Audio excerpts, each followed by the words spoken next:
و خوش قسمته و نیکبخته دی هغه سړی چې هغه رڼو ټنډی وي و خلق هنسموک وي هسته مسکراته مخ یې وي د خلق یې غسره مېلوي دا غواړي چې زه یې غسره مېلو شم یاره بل یار دې لږ یاره چې زه سره بل چې خولي یې ووینم دا خوش قسمته سړی نو مو ورونو دا نن چې مونږ تاسو یې ژوند نه صفات ووتل دا صفات ځکه ووتل چې دین خوري ختم شوه که مونږ تاسو یې دین خوري وکړو مونږ تاسو په کورونو کې په کلیو کې الله به امن راولي سکون به راولي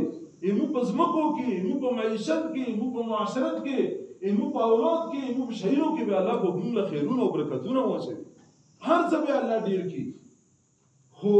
چې دین نه وي ډېر شیونه به خیر او برکت ذریعه نه وي او چې کله په مونږ کې دین وي لږ شیونه به وي او خیر او برکت ذریعه وي نن مې هم چاله خبره کوله مونږ خو زمانه وشوله سلو کولو نه ډېر وخت شو چې مونږ په خپله میدان نه تللي یو دا نمکاټې کړي دي نن مې هم چاله خبره کوله چې مونږ دیر ته کیسه کوله چې یاره مونږ په کلي کې یو دوه ورونه وو دیر ته مونږ د کار نمبر وایو ورور ډېر بیمار وو هغه ویل چې یاره ډېر زړه مې دی چې دا غنمو یوه ټیکه راوړه غنمو یو چپوتا یوه ټیکه ده چې ته نو بل ورور یې 3 کیلو اوړه راوړي و چې ته یې کیا د سارونه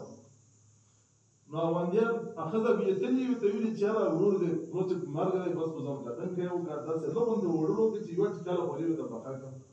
و ډېر یې زړه دی و بس مري یې ورته ویل چې درې وزه ورکړه شاخ الهوی واک ته ووایه چې دی بلوګی دی نامې داسې وړي نو خلق شو اوس ژوند نه سپېرو اوس ته کسه الله پوکې مو ټوله نسلونو له سره رزق کړو دینداره خلک ډېر شول خلوی کړون چې دینداره خلکو یې وجه نه بېدینه خلکو رزق یې خلوی پکار دا اوس ته کسه شکر د جمعې په لمانځه کې څه خلکو په لمانځه کې داسې مو زړه خوشحال شو ماشاءالله تبارک الله ټول ذمت ده اوس چې دغه لمانځه او اودسه نه علاوه ژوند صفات مونږ په خپل ژوند کې پیدا وکړو چې ژوند به څنګه دی نو دا یې پوره به خوري کوو مهنت وکړو کوو به کنه ان شاء الله دا مونږ تبلیغ ولا چې چاله یو څلور میاشتې ولا نو څلور میاشتې داسې نه چې د قرآن په حدیث کې لیکل دي دا یو ترتیب موږ په خپل کې جوړ کړی دی چې هر کور چې سړی زده کوي نو د پوره وخت راځي سړی د وخت وي وخت ورکولو نه بغیر سړی شي نشي زده کوي نو دا د دعوت او تبلیغ د مهنت د زده کړې لپاره به تلګ وخت لګوي چې دا کور ته زده دا بوتشو نوسته بوتشو یې پیژنې موږ ورنې کوی هغه به ویل چې یو ښځې سپایس وتلی و اول خون نکوي